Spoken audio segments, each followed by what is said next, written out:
we are going to start the webinar about our new version of Griddle software. My name is Andrei Petigorets. I'm a senior software engineer at Itasca Consulting Group in Minneapolis.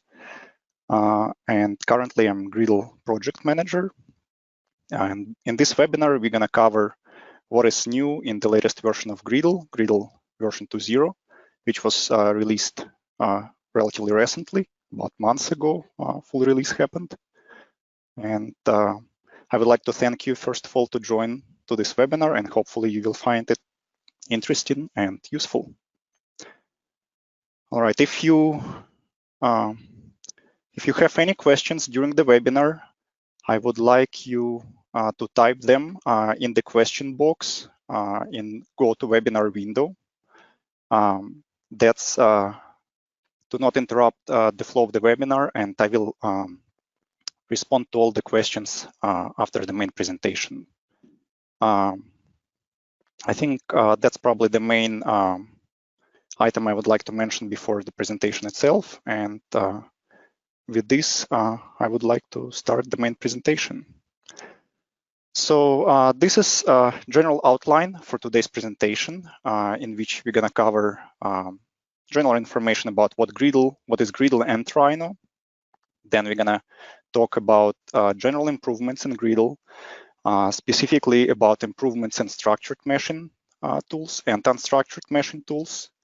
We're also going to cover what are the new tools and some of the improvements in meshing utilities to work with surface meshes. And finally, I'm going to show how Griddle can be used in Rhino scripting, in particular a Python script within Rhino. And we're going to run a rather interesting full model through Python script. And the last slide will cover what's possibly coming next for Griddle. Before switching to the presentation, I would like to ask you to answer a couple short polls. So Dave, if you can switch to the polls, that would be great.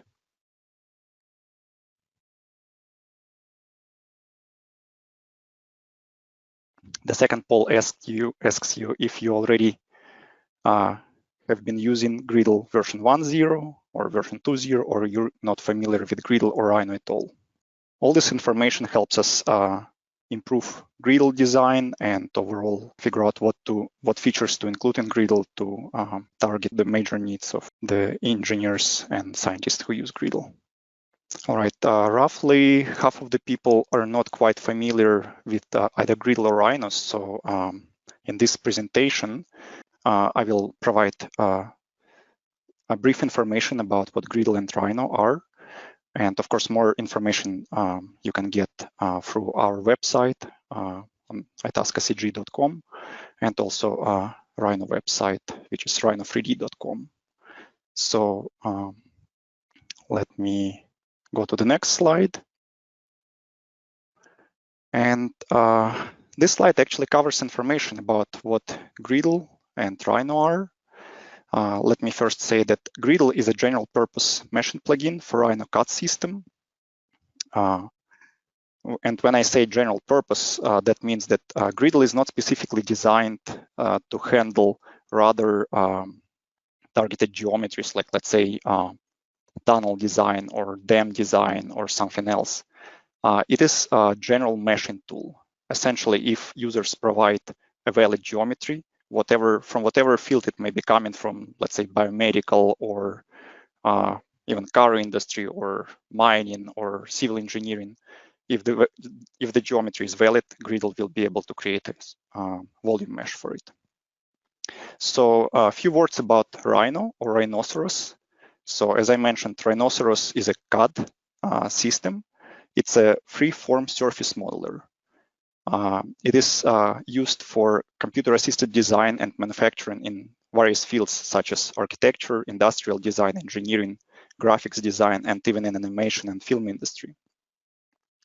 Rhino, which is short for Rhinoceros, operates with a number of different objects, such as nodes, point clouds, curves, polylines, splines, surfaces, and polysurfaces, among which can be such objects as BREP objects, which is boundary representation, NURBS object, which is non-uniform rational B-splines, or surfaces represented by such objects, and so-called sub-D objects. This is a new object in Rhino 7.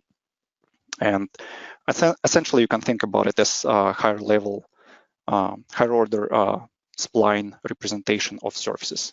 This sub-D objects heavily used in animation and film industry due to its ability to very accurately represent shapes with various curvatures.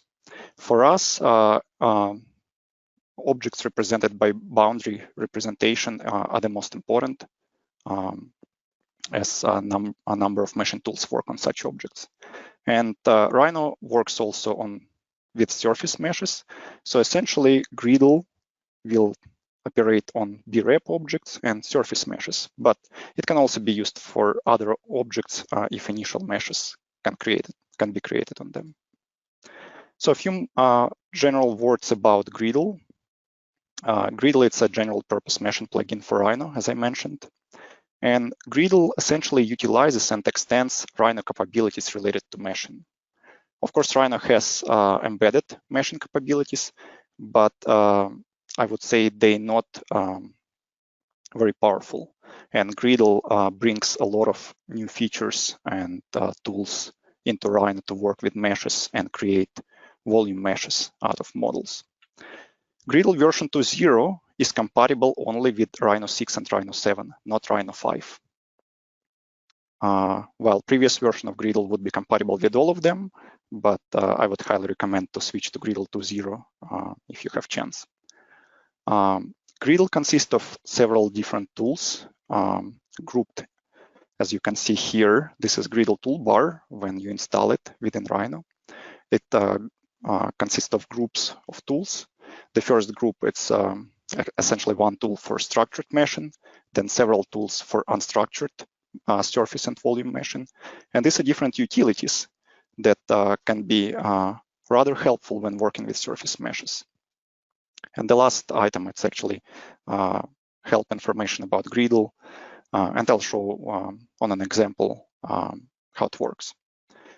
Overall, Griddle is designed to generate meshes for, first of all, FLAG 3D and 3DX software, which is Itasca software, but also it provides basic capabilities to generate finite element meshes for several types of finite element software, like ANSYS, Abacus, LSDyna, and others. So one more poll, please answer this question. Most of the time, for what software do you create meshes or plan to create meshes? This will help us design future capabilities of Griddle, knowing what type of software you use. And if your software is not specified here, feel free to send us email to let us know if you would like to have support for such software.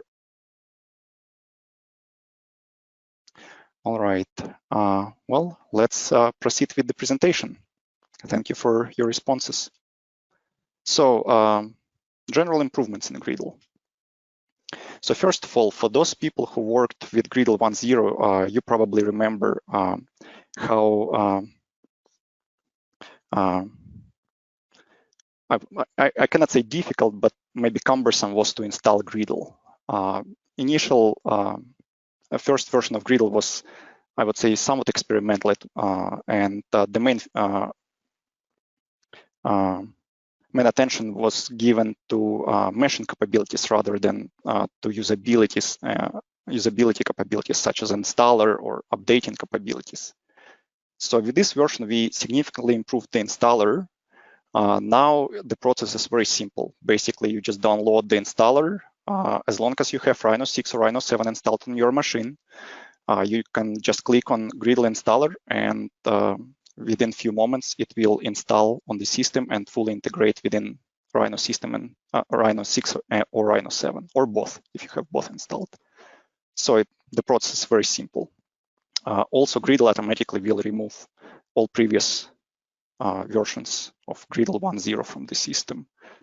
There's a little bit more information about it in user manual, So if you're interested in Griddle and you install it, please refer to user manual for additional details.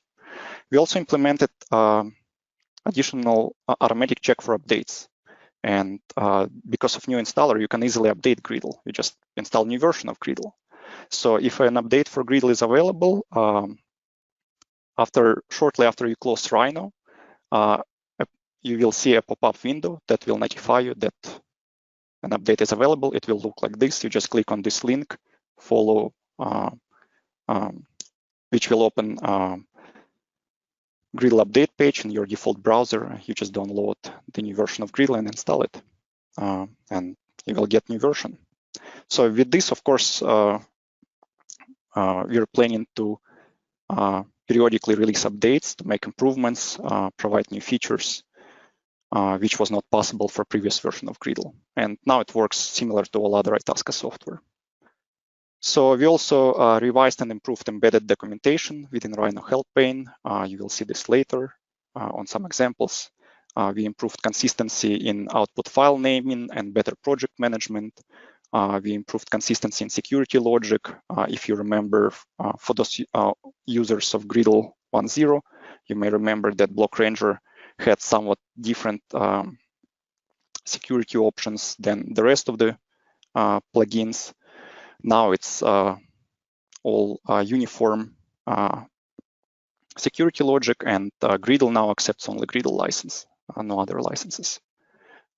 And besides, we significantly redeveloped and added a lot of new material in user manual and tutorial examples.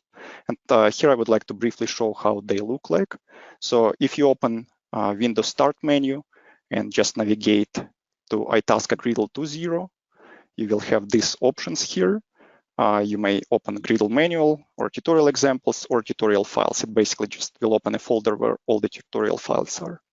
So let me show you. If I open tutorial examples, you can see it's a simple PDF. You can actually download it from Griddle webpage without even installing Griddle itself.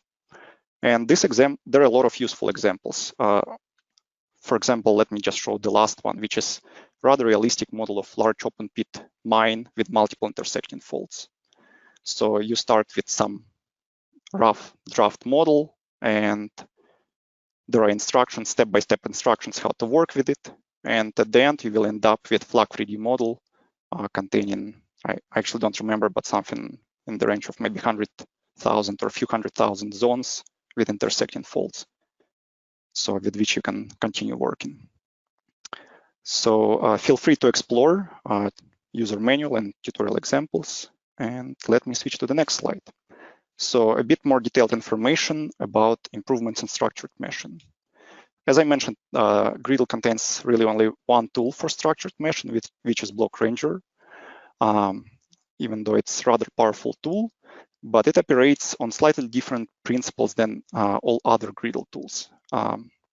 Block Ranger is a structured hexahedral volume measure that operates directly on 4, 5, or 6-sided solids represented by BREP objects or boundary representation objects.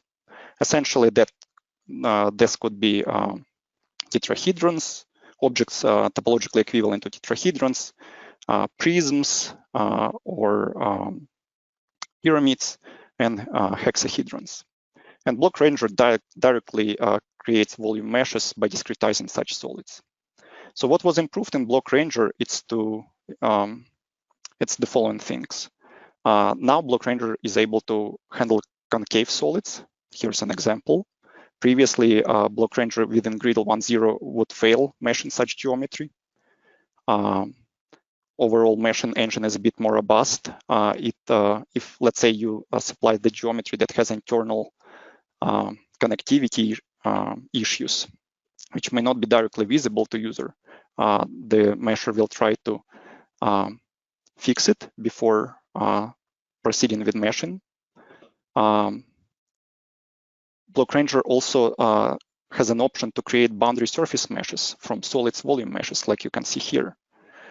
This is a new feature. It's somewhat experimental right now, and it can be optimized, but it already proves how powerful this idea is when creating hybrid meshes. I would recommend everybody to watch this webinar of how to create a hybrid mesh by combining Block Ranger and other Griddle tools. This webinar is based on using Griddle 1.0. With Griddle 2.0, these operations would be easier because we can directly create meshes, boundary meshes within Rhino. And I will have a demo example later about creating hybrid mesh. And additionally, we have some more output formats such as FLAG3D binary, FreeDEC, 7 text and binary, and CSV. With CSV, you can analyze data output within Excel or maybe imported it into MATLAB. FreeDEC 7, it's a new grid format that can be loaded in FreeDEC 7, and it's much faster than FreeDEC version 5.2. This format is very similar to FLAG3D format. Very small demo about Block Ranger that I would like to share with you. So here we have a model. It's actually a model of some shaft with a tunnel going through it, and it's a small part of rather huge model of excavation. I believe it was for a subway station. And you can see that this model consists of a number of different solids that's in full contact, which are in full contact with each other. Previously, Block Ranger wouldn't be able to handle such solids because there's a lot of concave solids here. Now, if I would like to mesh it, I can click on Block Ranger icon. And by the way, this is the Griddle toolbar. That's what you will see when you install Griddle. I just drag it to the side for convenience. And I'll go to mesh settings. I will change some items, some parameters here. And by the way, here's that Rhino embedded help. You can see when I clicked on Block Ranger, you can see that if help pane is open, you will get all the information about specific command and different options in this command. So it can be useful for novice users. Well, let's proceed with meshing. I'll also select Generate Surface Meshes. And in a few moments, we're going to see how the surface meshes look like. Let's save the file. This is volume output.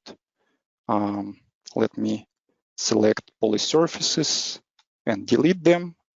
We just now have meshes. You can see that everything is meshed properly. And each mesh corresponds to a separate solid block. You can see that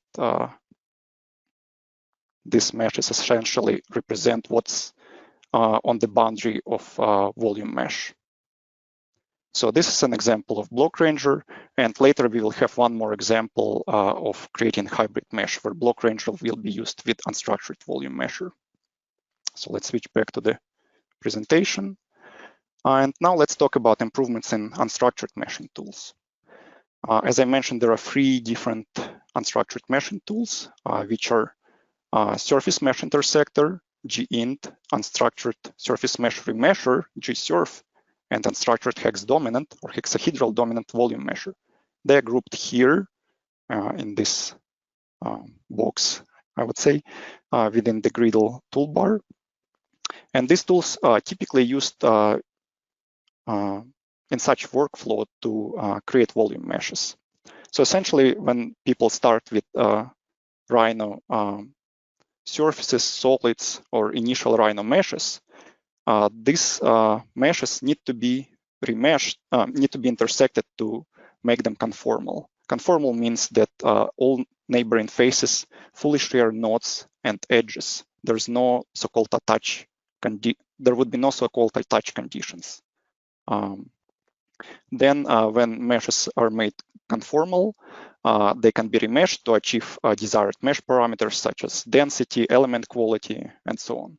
And finally, when we have proper surface meshes, watertight surface meshes, we can create volume mesh, either tetrahedral or hex dominant, using gvol, and that volume mesh would be unstructured. So essentially, this workflow is presented in these images. We start with initial mesh, then we'll do intersection of meshes, then we'll do remeshing, and if we create watertight domain, this volume mesh can be created for watertight domain. About improvements in these tools, Surface Mesh Intersector received several improvements. First of all, it's the ability to keep meshes either merged or separate after the operation. If you used Griddle 1.0, you probably remember that after doing surface mesh intersection, you will get one fully merged mesh, and that mesh would lose all the mesh attributes such as name, color, and so on. Now, if meshes are kept separate, all the attributes are preserved. You can clearly see it here. And also there's additional option to split intersected faces and put them into separate layers. There will be a demo example about this. With regard to surface mesh remesher, GSurf, first of all, we have a faster and more robust engine. We keep, same as in Geint, we can keep meshes merged or separate after the operation. If meshes are separated, then all the attributes of the meshes are preserved.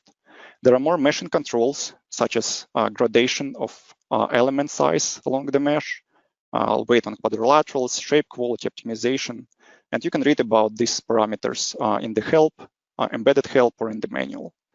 We also allow to specify local mesh size in the URL field of the mesh.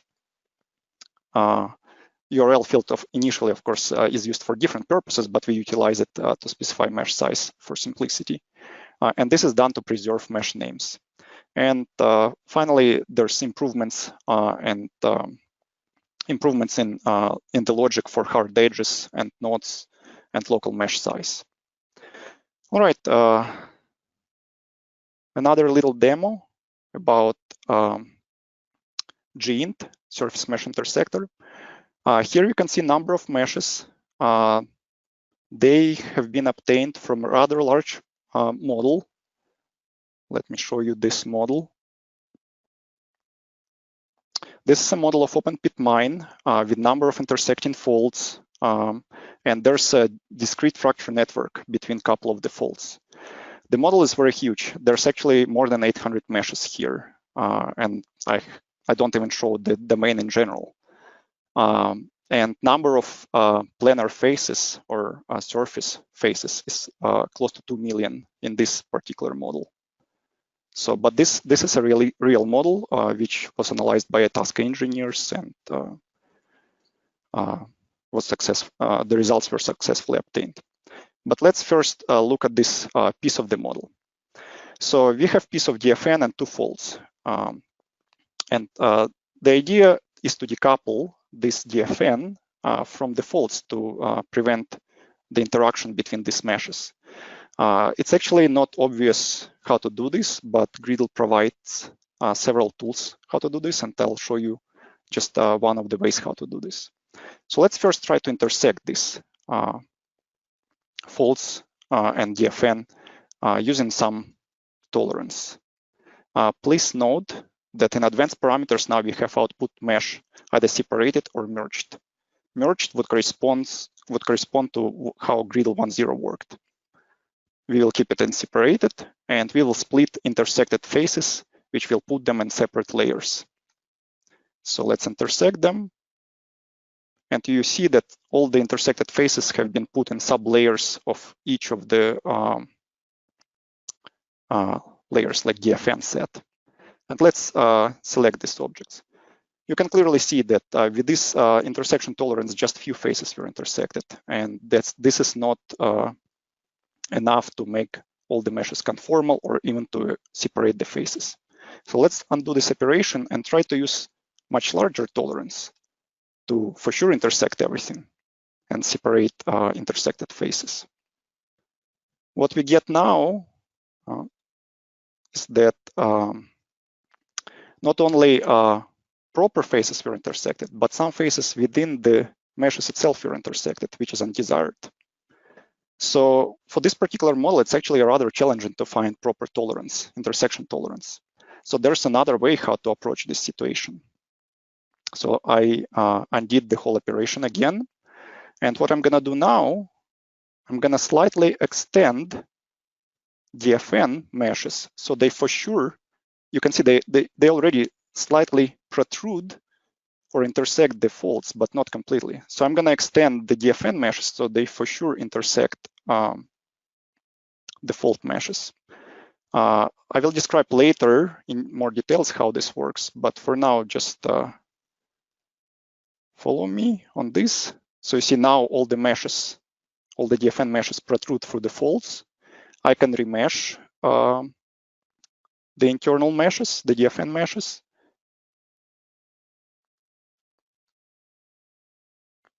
To make them more uniform. So the remesher is done.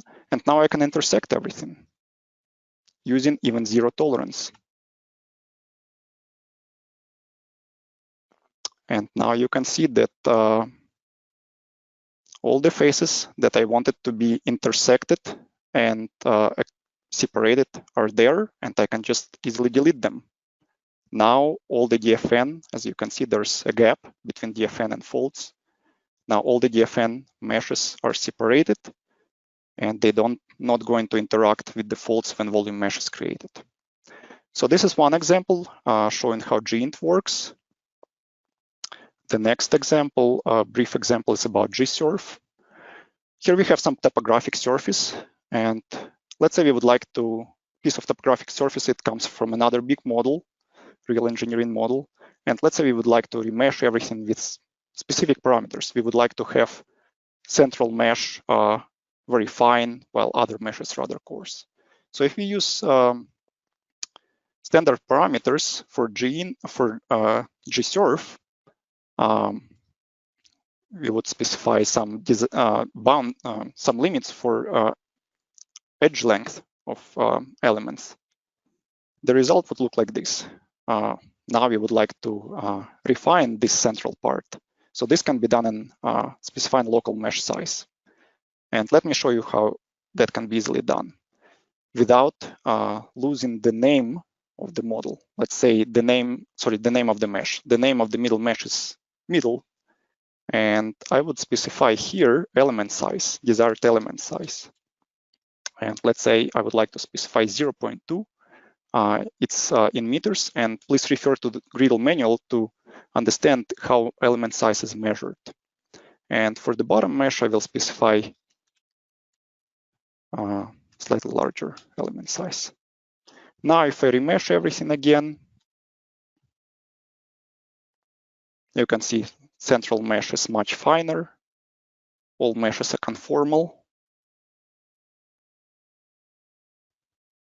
And this mesh is coarser. And you can see that element size changes gradually from fine to coarse. And this gradation can be easily managed by going to advanced parameters and specifying max gradation.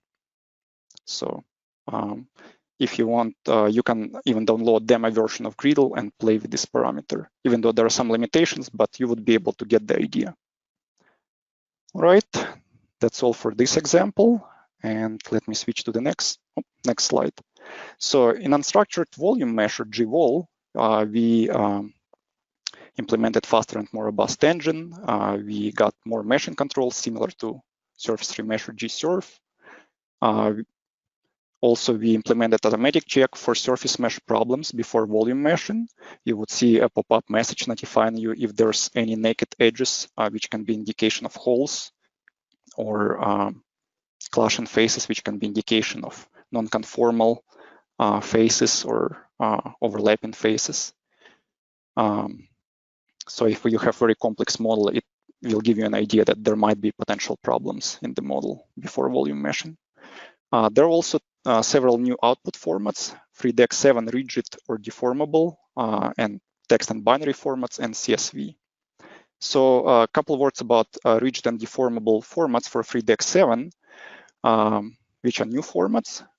If you use 3DEX7 rigid format, each volume element becomes a rigid block. So if you input such model into 3DEX, you will see a picture like this, where each zone is essentially a rigid block. To work with such model, you would typically have to join or merge zones together to form much bigger blocks. Or you can pick 3DEX7 deformable format, and on the output you will get this type of result, where each block would be much larger and would be separated by joints over here or over here or over here, and each block would contain deformable zones. It's much faster to load such models within 3DEC and work with them in 3DEC. And we also got more detailed logs. These images show how volume meshing parameters can affect the volume mesh. Specifically, here, this is some excavation shaft in some big domain. Here, we would like to change the gradation of elements in the volume mesh. And by changing some parameters such as gradation, target size, and different parameters, we can get somewhat different image, somewhat different results with more gradual change of volume elements. There will be a couple examples that will involve volume meshing, and you will see how it works. So now let me talk about new and improved meshing utilities. There are quite a lot of new things in Griddle, new utilities to work with surface meshes. They are grouped here, and I will mention a few of them. For example, new utilities mesh healing tools, G-Heal.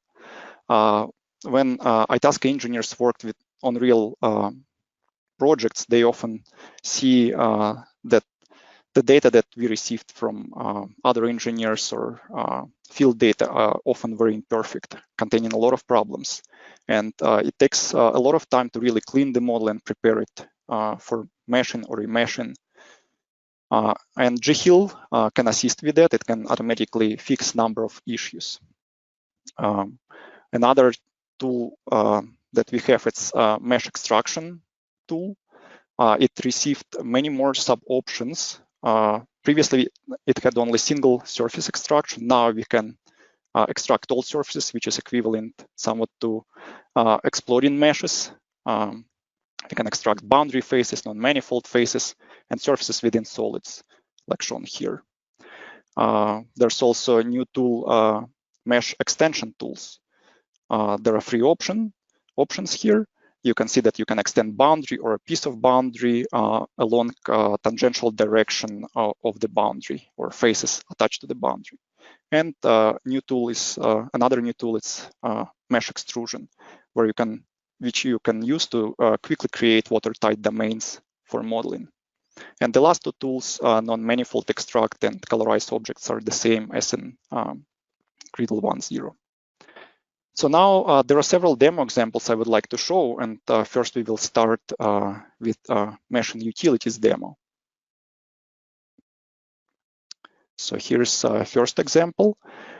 This is actually an example from Griddle tutorial, the last example, open pit mine. I slightly modified it just for this presentation and to simplify it. And here you can see two faults that intersect, and they intersect with open pit. And these meshes are completely valid. They are fully conformal. So if we had a watertight domain around it, we could produce volume mesh out of these meshes. But here we would like to do something different. Let's say we would like to separate pink and green mesh to prevent their interaction in the numerical model.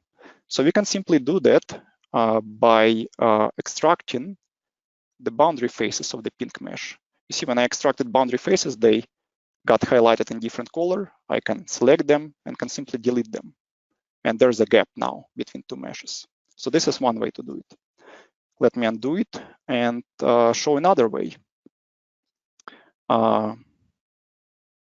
So let's merge green and pink meshes. I'm just gonna join them to get single mesh. Now this is single non-manifold mesh because there are basically three faces connected along the intersection edge. And that's why I can extract non-manifold faces. You can see when I extract them, I got these faces here, and I can easily delete them. I got now a gap, much bigger gap, that separates both faults. But this is still a single mesh. So now I would like to explode it to make two different folds out of it. So I can explode it just by using the highest possible break angle. So that means that break angle will not be accounted for. So now I got 3 separate meshes, and I will assign this mesh back to fold 2. Furthermore, if I would like to densify mesh along the intersection with the pit, I can do the following thing. Let's join all the meshes again. Now again, we got a single non-manifold mesh. I'm gonna extract non-manifold faces. You see they got extracted, they got highlighted in different color, and I'm gonna specify different element size. Let's say I'm gonna specify element size 3 meters. Now I'm gonna remesh everything with the following parameters. Let me see my notes.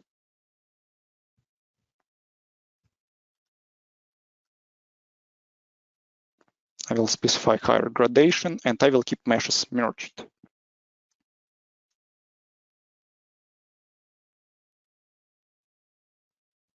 So the operation takes a little bit of time, and we can see that there's significant densification along the intersection. Let me explode all the meshes again and delete the top parts. There are a few little pieces left. And now I will reassign layers back to initial. It's not a pit, it's fold 1 and fold 2. So at the end, I got non-interacting folds and densification along the intersection with the surface mesh. If I create a watertight domain around this model, I can create a volume mesh out of this model. There's one other example I would like to show here with regard to mesh extension, free extend tool, but unfortunately, I think I'm going to be running out of time, so I probably will have to skip this example for now. If you have time later, or if you have questions later, I can show you this free extend tool. So for now, let me just hide this example, and I will switch to other examples. I will show this direct shear test example and creating hybrid mesh, but unfortunately, looks like I'll have to skip one other example as we're going to be running out of time. So with regard to direct shear test, it's a very interesting example. Again, it's a real model that came to us and with which we worked. So we can see a single surface mesh here that unfortunately has lots of problems, and that these problems are not really visible. This surface mesh comes from a point cloud, and this point cloud represent electronic microscopy image of rock surface. So essentially, this mesh was obtained from a point cloud, which was initially triangulated, remeshed multiple times, and now this mesh contains problems, which need to be fixed before working with it. So this tool GHeal allows to visualize these problems. So in pink, you can see all naked edges, which depict holes or borders of the meshes. And in red, you can see non-conformal overlapping or folding faces. You can see here, like there's a problem with this face. So to work with this mesh, let's try to fix it. First, let's try to intersect it with some tolerance to try to remove non-conformal faces. And we can see by showing errors again that there are no more red curves, but there are still problems. So let's try to fix the mesh in automatic mode. And you can see that there are a number of options here, what exactly to fix. And let's select all of them for now. So the fixing looks good. There are no more internal problems. All the problems were fixed automatically, but there is still a piece of crack left here that we would like to kind of fill up with faces. First of all, to do this, let's try to remesh the whole mesh to make it a bit more uniform. So let's try to remesh it.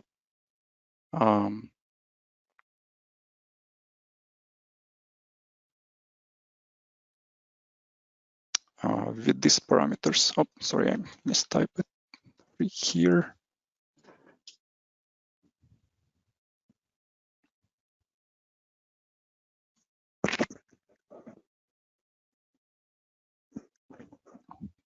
We got a bit more uniform mesh, but unfortunately this mesh contains some new problems now. If I check for problems now, we can see that there's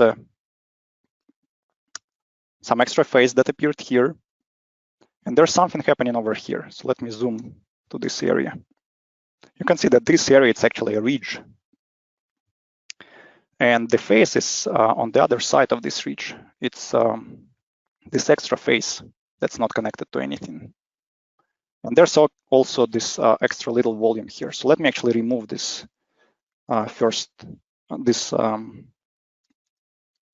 volume by removing faces.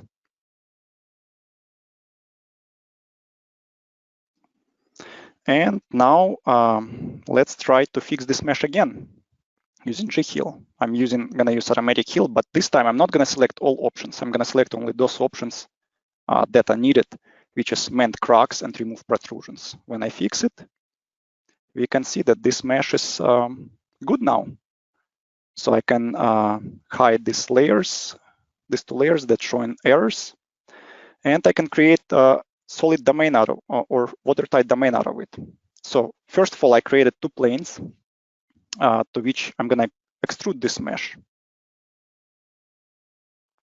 And I'm gonna use these parameters here. This is G-extrude option in Griddle. And you can see I created watertight bottom domain. Now let's do the same with top domain. And here I created top domain. Now I can assign these meshes into different layers.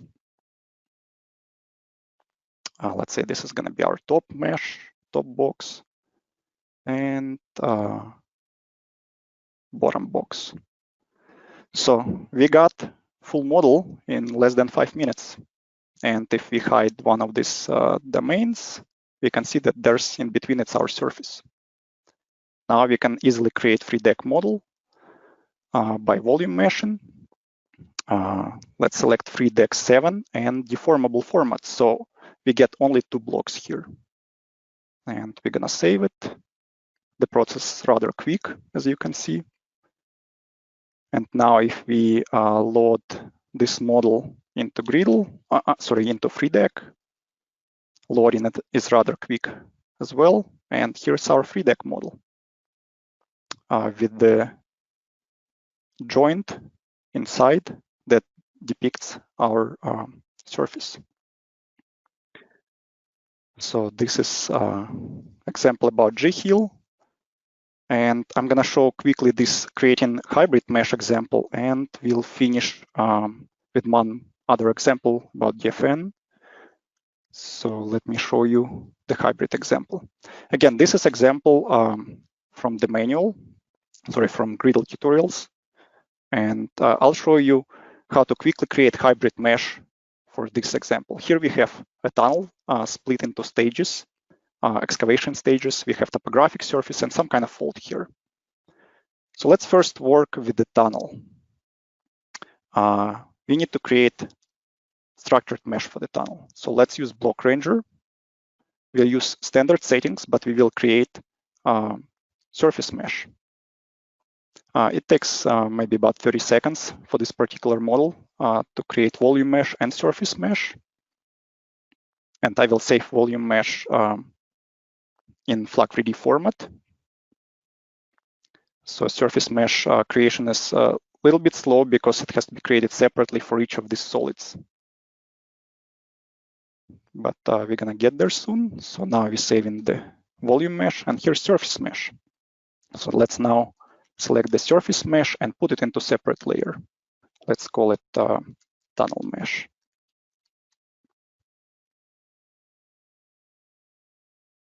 And I'll put it into tunnel mesh layer. Now we can hide the tunnel itself. So here we got surface mesh corresponding to volume mesh of the tunnel. What I need now is to extract the external surface of this tunnel mesh. And I'm gonna do this by using extracting all surfaces with break angle 80 degrees. So now I have separate pieces of this surface mesh.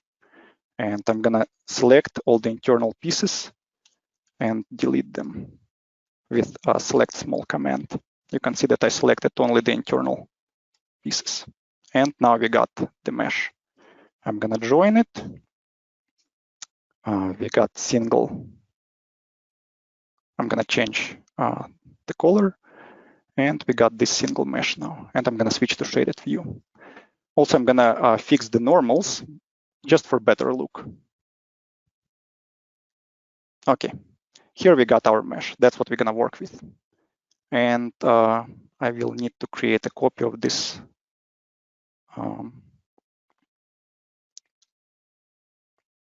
objects for later. Now let's quickly work with topography and default. Let's create watertight domain. I'm gonna go to the whole view, and I'm gonna create a plane, bounding plane for domain extrusion. And I'm gonna put it a little bit down here. And I'm gonna basically extrude the topographic surface to that plane. Let me see the parameters.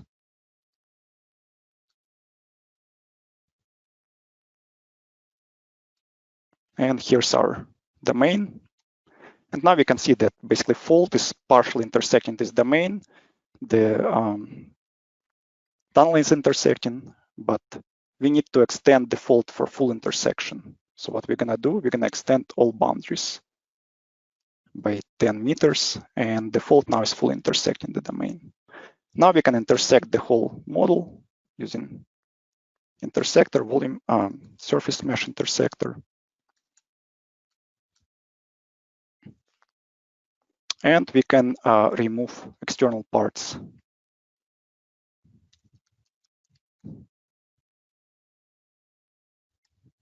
And the same for these cups.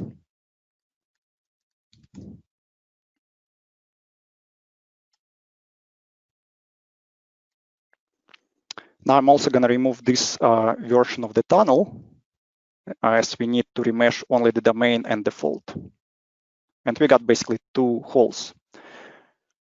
So please note that there are these edges that represent the hard edges of the tunnel, and they're going to be used during the remeshing process. So I'm going to remesh the whole thing with quad dominant mesh, and these parameters.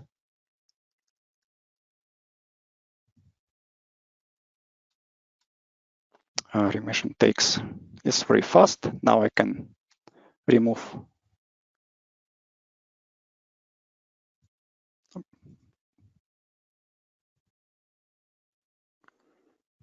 hard edges, and here we got our tunnel and unstructured mesh around it, and you can see that they fully conformal. Now I can create volume mesh. I will use hexahedral dominant mesh and FLAG3D binary format.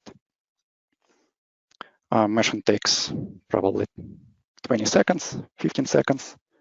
And at the end, I will get a volume mesh for the exterior of the tunnel, and it's going to be unstructured mesh, while the interior of the tunnel is structured mesh. Basically, when this meshing is done, I can load both meshes into FLAG3D, and that's what I will get. Structured mesh within the tunnel and unstructured mesh outside the tunnel. And you can see that it's fully conformal. There's no attach conditions are needed. And you can see that it's nice, pretty much hexahedral mesh.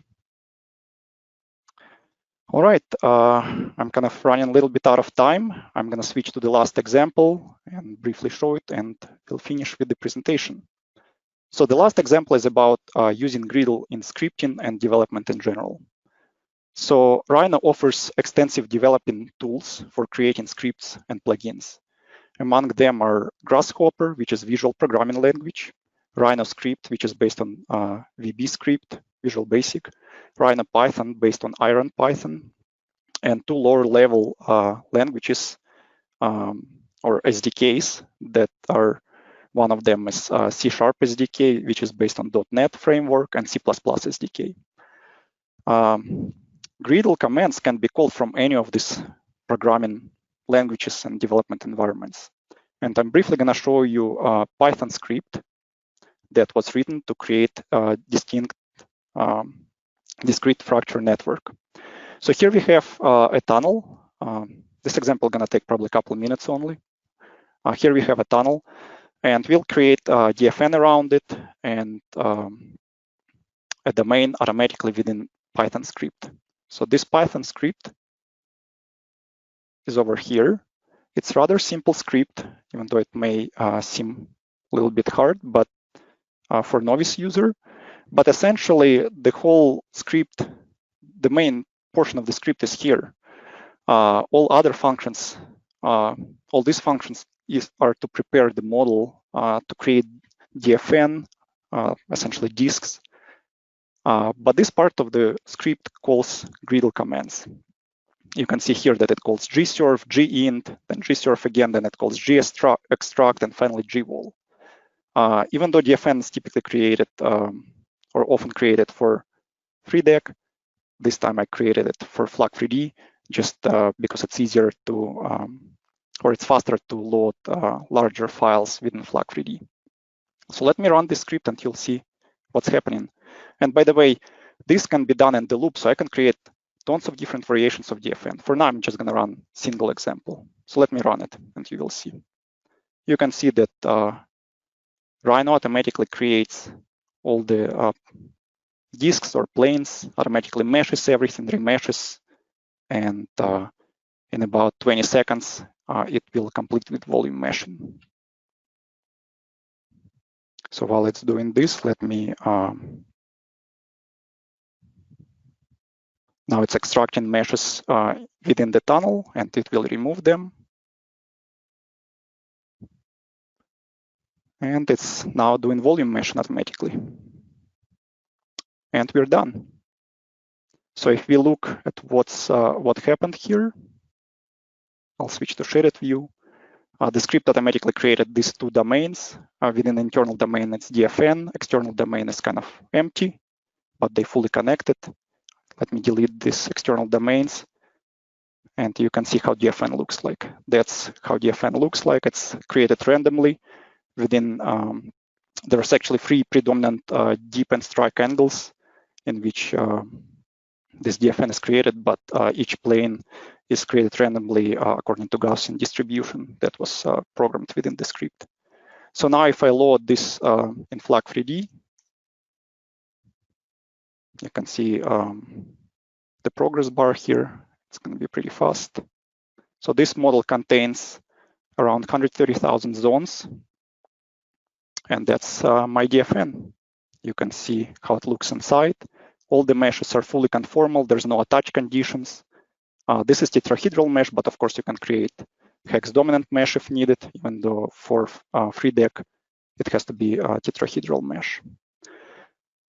So with this, I would like to finish with demo examples and conclude the presentation with the last slide.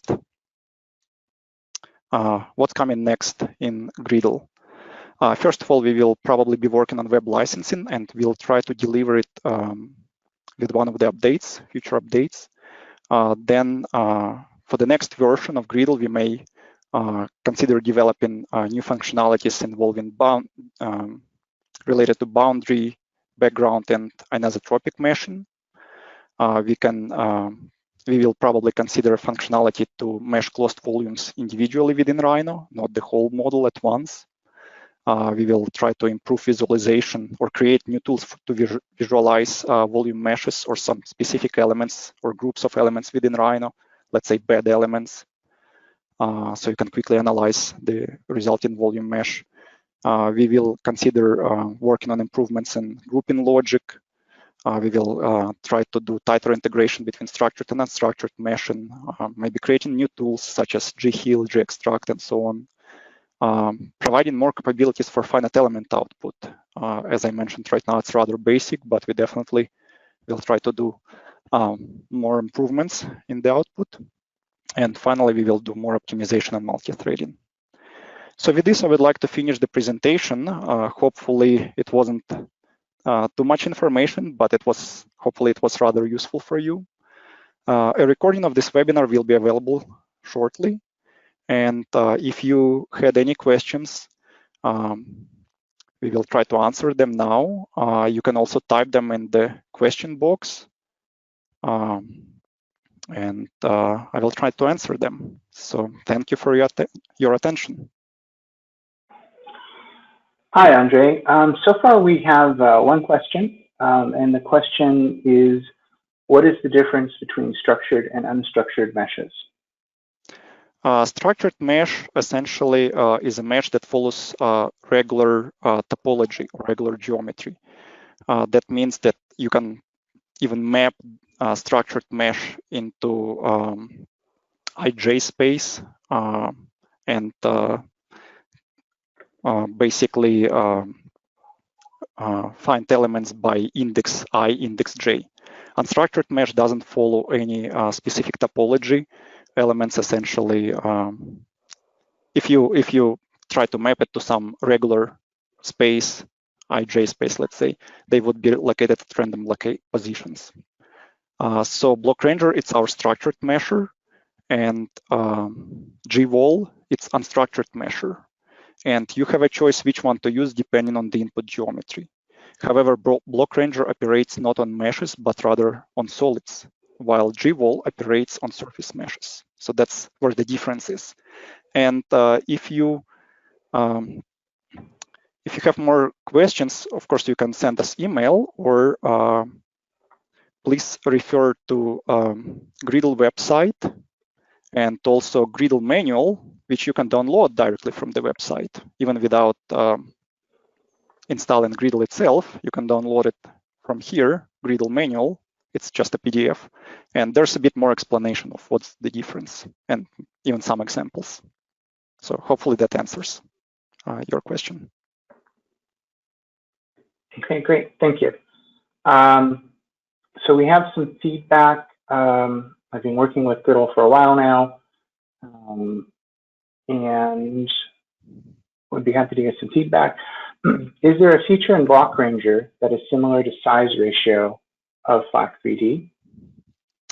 I would say yes and no. It's you can create size ratio by adding additional edges or so-called hard edges in Block Ranger. This is just a second. This is described in the manual, I believe, and it should be described even within the built-in help of Block Ranger. Let me see. If I go here to help, and at the bottom, yeah, it's briefly described here. You can create. Well, sorry, this is about creating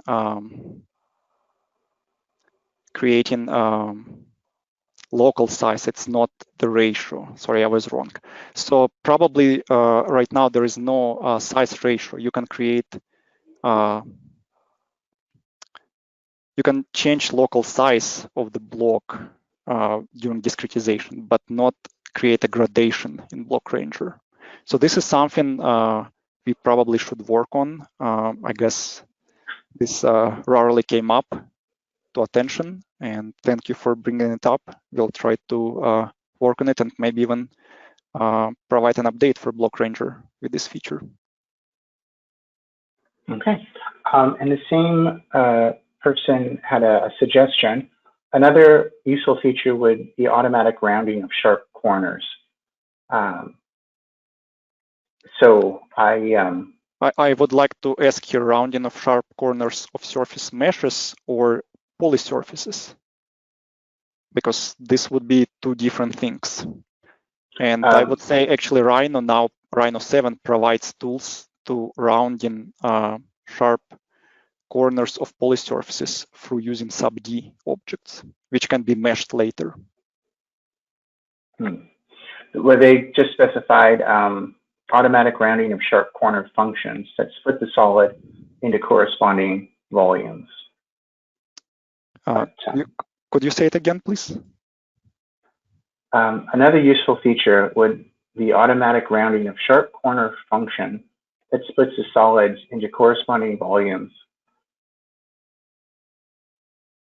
Well, it's not quite clear to me, but if the person who asked this could send an email to us, we can have a discussion and maybe come up with some useful feature in Griddle.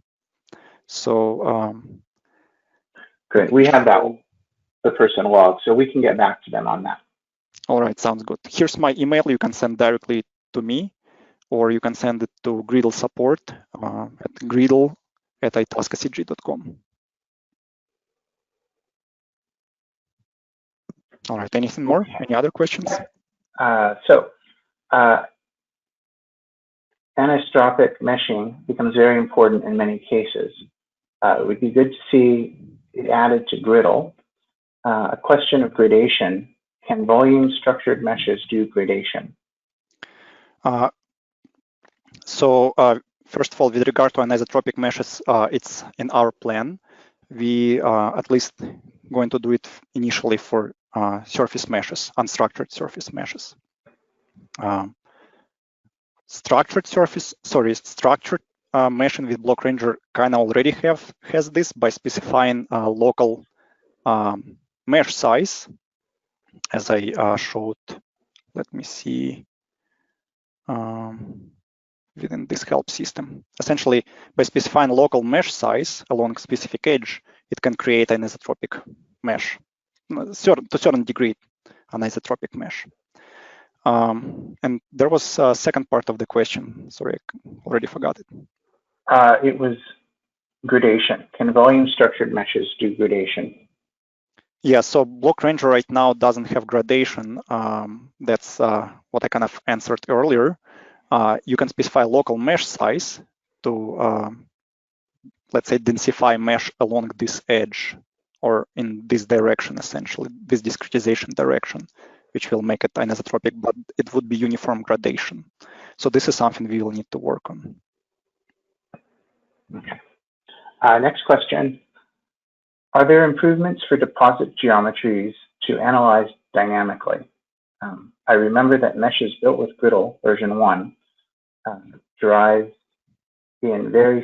results in very small dynamic time steps and very large analysis times. So essentially, for dynamic analysis, of course, you will need to have larger elements, and that's larger elements and also nicer shape elements. That's where these different parameters would come into play, meshing parameters, let's say gradation, optimization, shape quality, and so on, for surface meshing and for volume meshing. These parameters cannot guarantee that you would, let's say, increase dynamic time step to a specific level, but they can help you achieve or at least get closer to what's needed by manipulating the size and quality of output meshes. And that's why it's important to visualize these meshes and maybe visualize specific elements, let's say tiniest elements or bed shape elements within Rhino, so you can play with different parameters and quickly decide on which parameters to pick. So this is something we will plan to do in future version of Griddle or maybe in some updates. For now, basically, you have to play with parameters, load your model into modeling software and analyze it there to see if the elements are what you need. Okay. What are the advantages of hexahedrons when compared to tetrahedron elements? Well, specifically in FLAG3D, hexahedral elements provide much more accurate numerical modeling results. This is because hexahedral elements within FLAG3D contains contain several overlays. Essentially, it becomes equivalent to higher order elements in finite element analysis. Tetrahedral elements in FLAG3D are linear tetrahedral elements with no overlays, no internal kind of internal stress strain averaging. So they would be equivalent to very basic tetrahedral finite element elements. For FLAG3D, it's very important to have as many hexahedrals or prisms or even pyramids, because you would get just a much more accurate results than if you work with solely tetrahedrons. FreeDeck is a little bit different because FreeDeck operates with blocks of tetrahedrons. And even though tetrahedrons can only linearly deform, but the block itself, I mean, within the blocks itself are rigid, and there's a separate level of interaction between the blocks. So it's a little bit different story. So for just to conclude, for FreeDeck, tetrahedrons are pretty much okay. For FLAG3D, it is better to get a hexahedral dominant mesh for majority of cases.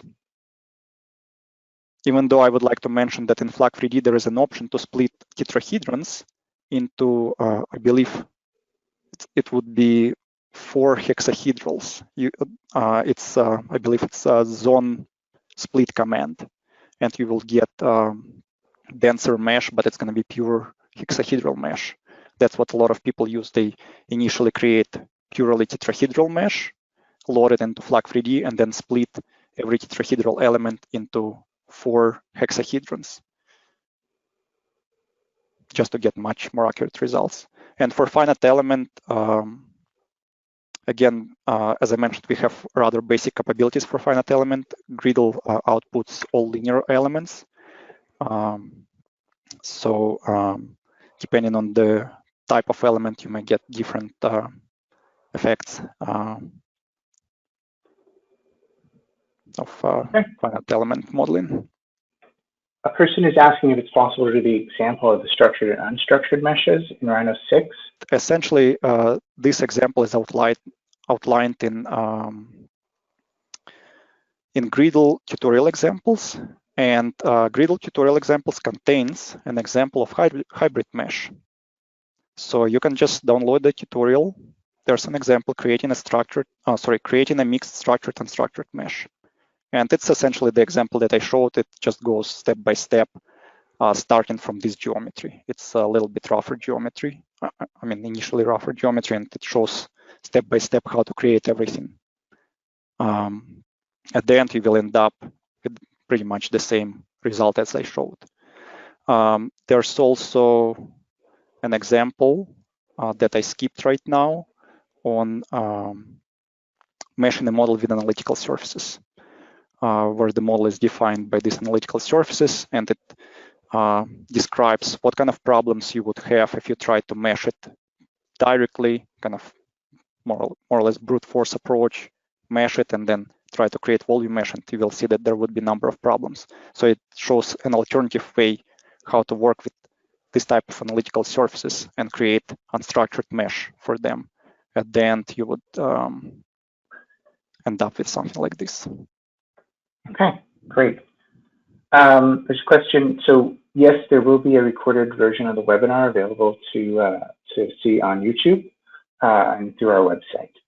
So our next question, can we say that if the surface is adequately meshed, the mesh for the volume will also be correct and appropriate? If the surface is adequately meshed and it composes watertight domain or number of watertight domains, then you basically always will be able to create volume mesh out of it. And one other thing that I kind of didn't show, didn't have time for it. Let me just show a very simple example. Let me create mesh box. Simple mesh, just a box. This mesh is, of course, suitable for volume meshing. But let's say I remove a face out of it. just one face. There's a hole in this mesh. And of course, if you have enormous model, you may not see that there's a problem in it and this face would be missing. So volume mesher now automatically can analyze that there might be a problem, and it will show this message to you that surface meshes contain naked edges or clashing faces, and it highlights them. You can see that there's a problem now. However, it will show such message, let's say if there's internal surface that kind of floats within this domain. That surface such surface may contain naked edges, and this mesh will be shown as well. So you have to be kind of discreet about this message, and if you see it, maybe go back and analyze what's happening, if that's really a problem or that's by design. And you can turn off this message by going here into advanced settings and just say, I don't want to see this message anymore. And now you can try to create volume mesh, but you see volume mesher complains now that it was not able to create volume mesh. So if you have rather large model, sometimes it takes, may take even up to hours, couple hours to create volume mesh. And let's say there's a problem with a single face somewhere. So instead of waiting for multiple hours to volume mesh to complete meshing, you may see initially that there's a problem if you enable that message. Or you can analyze this type of model with ghill and indicate errors. You can see as well that there's a problem here. Essentially, you can hide this and just see that there's something happening with the model that requires fixing. Okay, great. Just a couple more questions left. When using Rhino Python, how do you choose surface meshes you want to improve? Well, you can select different objects. You can find them by name, by layer, by type. There's enormous amount of help available for Rhino. Let me actually open again Rhino Python script. And you can see I even put a few links to myself to remember. So let's open, no, I think it's this one, this first link that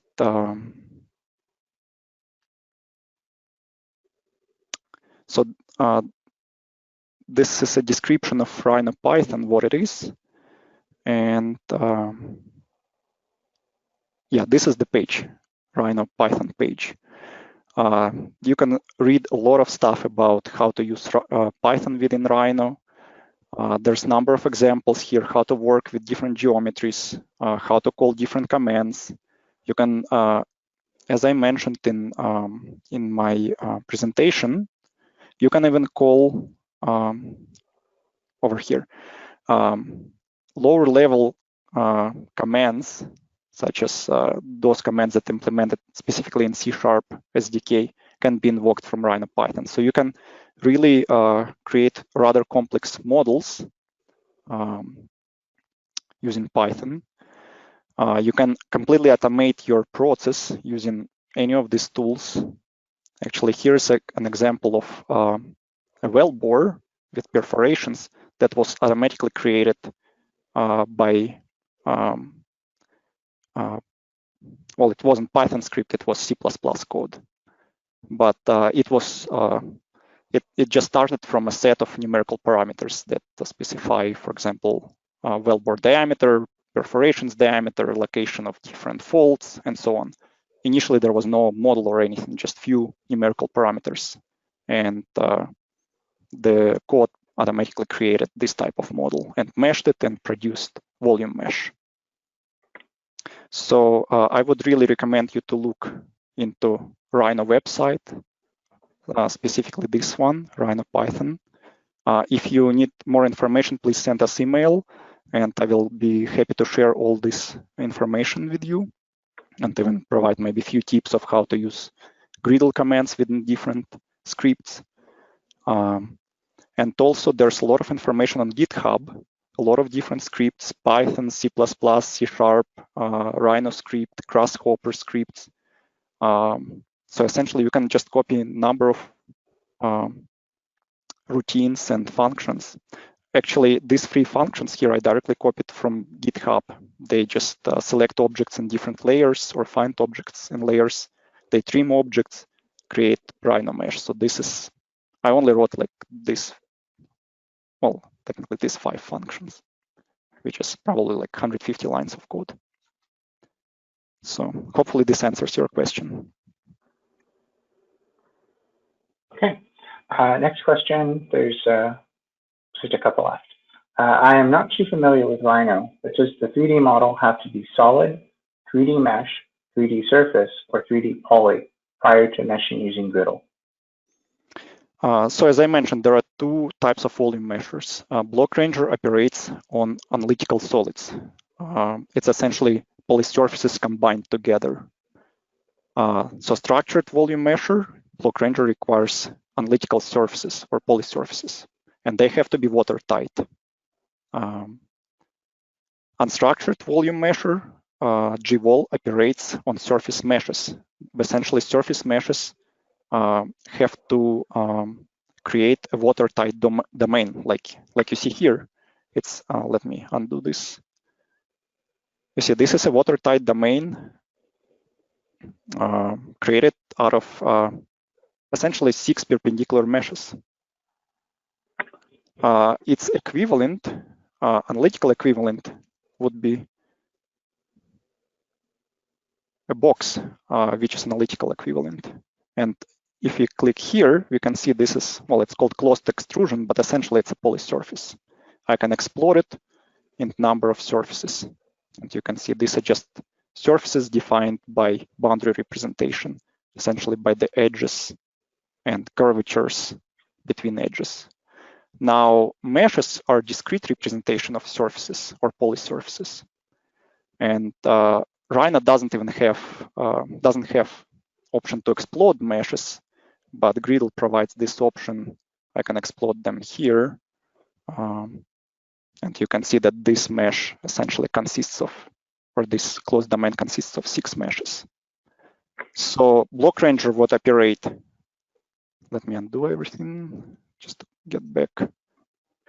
Block Ranger would operate on solids like this, and GVol, unstructured surface meshes, would operate on watertight domains composed of meshes. And of course, you can go from polylines to surfaces, surfaces to meshes. Yeah, absolutely. Mesh. So, for example, here I can create initial triangulate or create initial mesh. This is a standard Rhino operation. The Rhino mesh that it created is rather coarse. It just created like 2 triangles here and quadrilateral here, but then I can remesh it with whatever parameters I want. Let's say something like this with surface remesher, and now we got another surface mesh. So basically, you can always go from analytical surfaces like surfaces or polysurfaces represented by any form, any object, BREP, NURBS, or sub-D. You can create meshes out of them and then use Griddle tools to work with those meshes. Or if you want to have structured mesh, you can directly work on polysurfaces or solids represented by BREP objects. But opposite is not possible. You cannot, well, technically you can create analytical objects by approximating surface meshes, because surface mesh is essentially a discrete representation of some surface. I hope it was somewhat clear, but if you have any more questions or would like to have discussion, you can send me email or send email to Griddle support, and we will try to help you understand the difference of all these shapes and how to work with different shapes. And overall, these are all standard shapes within CAD software, between CAD software. Other CAD software have similar type of shapes, or similar type of objects, I should say. Great. Okay, and the last question is, is Block Ranger able to solve the intersection of complex tunnels, several complex tunnels? No, it automatically, in automatic mode, it doesn't split intersection of complex tunnels. You can do this manually. It's not very complicated process conceptually, but it may be a little bit of labor intensive. This is something, again, we need to consider about improving. I would like to refer you to this presentation. Let me see where it is. Oh, I think I missed it. Oh no, here it is. So over here, if you go to itascacg.com, learnings webinars, and type and look for this presentation, it shows an example of how these intersections can be created. You can also just type in search in YouTube, on YouTube, about this presentation. But overall, Griddle doesn't do this intersections automatically. You would have to prepare intersections manually. Then when tunnels are properly split into shapes that Block Ranger supports, you can basically select all of these shapes and mesh them all at once automatically. And actually, you should do that to create conformal meshes, volume meshes. So, but overall, we definitely need to and plan to work on improvements in Block Ranger, specifically with regard to this functionality. Great. Well, that's the end of the questions. So thank you very much, Andre, for your presentation. We will post a video of the webinar in the next few days, and we will send a link to everyone who's registered for the webinar. It will also be available on our website and our YouTube channel. All right, sounds great.